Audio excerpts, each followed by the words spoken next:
Before we wrap up, I want to get your thoughts on the future of Gaza. During the Iranian Revolution, a left group wrote on the walls of the Ministry of Justice, Dar tulu azadi, jai azadi khali. Freedom has come, but freedom is empty. Even if the genocide stops tonight, how long will it take for Gaza to recover, if It at can all? recover. Have we lost Gaza forever? That's what the facts state. And I'm not going to go beyond the facts. The facts state that it would take 15 to 20 years to rebuild Gaza. There are 50 million tons of rubbish, of Rubble. rubble in Gaza. That's what the facts state. Now, can miracles happen? I find it implausible, but I have to leave a part of my mind open to that possibility. And I don't really care. I mean, at this point in my life, I do what I do because it's the right thing to do, regardless of whether you win or lose. It's like your whole being revolts against the horror that's unfolding, and you do everything in your power to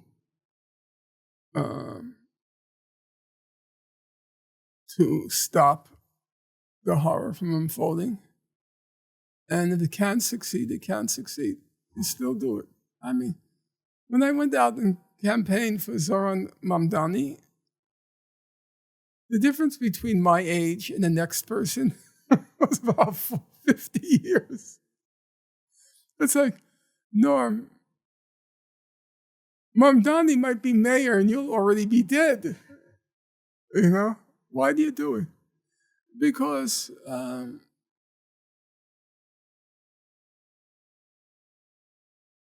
that's my purpose. To do nothing goes against every grain of my being. So I don't really care if it's hopeless. It doesn't change anything for me. You just keep struggling. And every once in a while, you'll be hit with a surprise, like yesterday. And you realize all the calculations in the world can still be wrong. I had a friend who I went out with. Her name is Carrington Moore. And about 5 or 6 months ago, she said to me, she's in DSA, Democratic Socialists of America, which Mamdani isn't. She said to me, so what do you think of Zoran Mamdani? I said, who is he?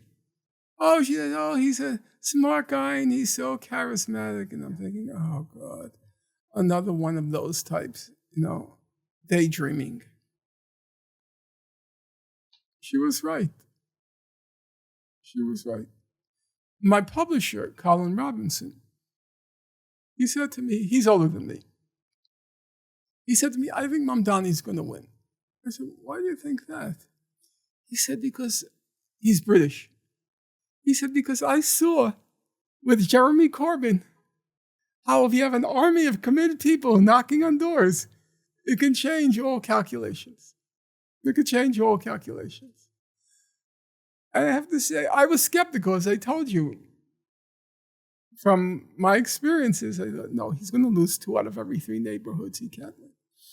He was right. So, the expression, it's always attributed to the Italian revolutionary Antonio Gramsci, but it's actually Romain Rolland, this French writer. A pessimism of the intellect, optimism of the will. The facts, pessimism, look at the sober facts. But there's always the possibility of will, optimism of the will. So I'm pessimism of the intellect. I can't say I have optimism of the will, but I will say sometimes the optimism does happen. I don't know when this interview is going to be aired, and it's quite possible Mamdani won't win in November. The powers that be are going to make it very tough. But it's another step along the way. The final scene of the Sergei Eisenstein movie, spoiler alert, Strike, is a scene of this field of Russian corpses and dead bodies, and it's likened to the slaughter of cattle. And then the movie ends with the words, "Remember, proletarians." Proletarians! Exclamation point. Remember! Exclamation point. Yeah, that stuck with me. If the facts state that Gaza's lost forever, then the least we can do is remember it. And I think you're one of the few people, unfortunately, but you're one of the few people who's doing so much work to keep that memory alive.